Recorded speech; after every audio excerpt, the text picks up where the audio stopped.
Hey guys, my name's Adrian Despres. I'm with Forge Ministries. I want to do a quick little devotion for you. I'm an itinerant evangelist, and I love speaking with you real quick about the word imputation. Now, if you have a King James version, that's where you're going to find the word imputation. In the NIV, New American Standard, the ESV, it says uses the word credited. Imputation. Imputation is an accounting term, which means your bank account is filled up with money. You can withdraw from it all you want, but it can never be depleted. Paul uses this term in Romans chapter 4, verses 22 to 24. It says, Abraham believed God, and it was imputed to him or credited to him righteousness. Now, Abraham believed God, and it was credited or imputed to him righteousness.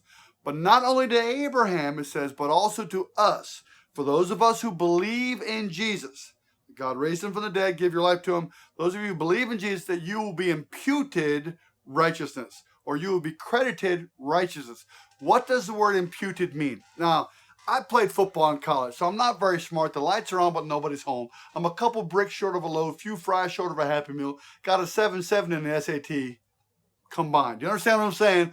I'm not very smart. But so I have to take the cookies, because I'm a bottom shelf cookie guy, take the cookies off the top shelf and put them on the bottom shelf so that I can enjoy them. So what does the word imputed mean? It's a big highfalutin spiritual word, so I had to make up something to figure out exactly what it meant. Here's my story to help understand what the word imputed means. Imputed is like a beggar. He's nasty and disgusting. His nasty, disgusting clothes, and he smells horrible. Has nothing to eat for 2 or 3 days, and he's starving. He sees his castle. He's drawn in his spirit to this castle. His theology is awesome, drawn. Okay, so goes, knocks on the servant's door. The servants come to the door, and the beggar hits the ground. And the servants say, what do you need? If I could just have some breadcrumbs that fall off your table, that's all I really need. The servants say, sure, come on in. You can have some breadcrumbs that fall off our table. That's the word imputed. Isn't that awesome? He can have breadcrumbs for the rest of his life that fall off the table of the servants. That's the word imputed. Not even close.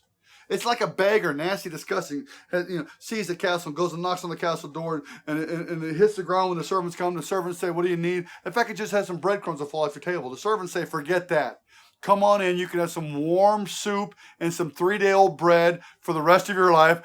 That's the word imputed. You understand what I'm saying? That's awesome. Not even close. It's like a beggar. It's disgusting. Disgusting clothes, torn up, tattered. He sees his castle drawn to it, goes and knocks on the servant's door. Instead of the servants this time, the king's son in all of his royal garb with the trumpet dudes. Stop it, Reginald. All these trumpet dudes are all lined up, and the king's son says, what do you need? The beggar hits the ground. He can't be in the king's son's presence. That's the prince of the kingdom. Can't be in his presence. The prince says, what do you need? If I could just have some breadcrumbs to fall off your servant's table. Forget that. Follow me. Huge corridor.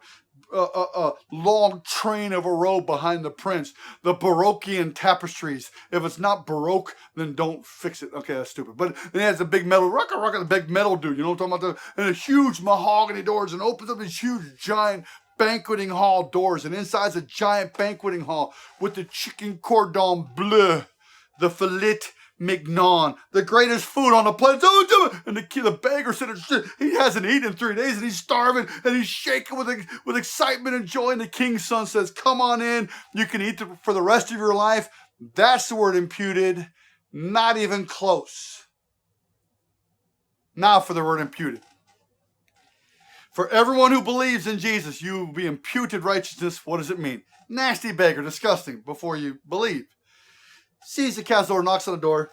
King's son comes, all of his royal garb. He hits the ground. What do you need? Just some breadcrumbs will fall off your table. Forget that. Follow me. A long train, Baroque, don't fix it. Big, huge metal dude, mahogany doors, giant banqueting hall, chicken cordon bleu, filet mignon, the lobster tail with the butter, the vanilla wafers and the banana pudding they're still crunchy. That's awesome food, the best food ever. And the king's son says, come on in, you can eat the rest of your life. And when the beggar starts to walk in, the king says, hold on a second, you're not dressed right. And the king's son takes off his own royal robe and puts it on the beggar. And as soon as it touches the beggar's clothing, his clothes change into the clothes of a prince. That's what it means to be imputed righteousness. We go from a beggar to not only eating the king's food, but to becoming a child of the king. What in the world? We've been made right with God. Love you guys. We'll see you later.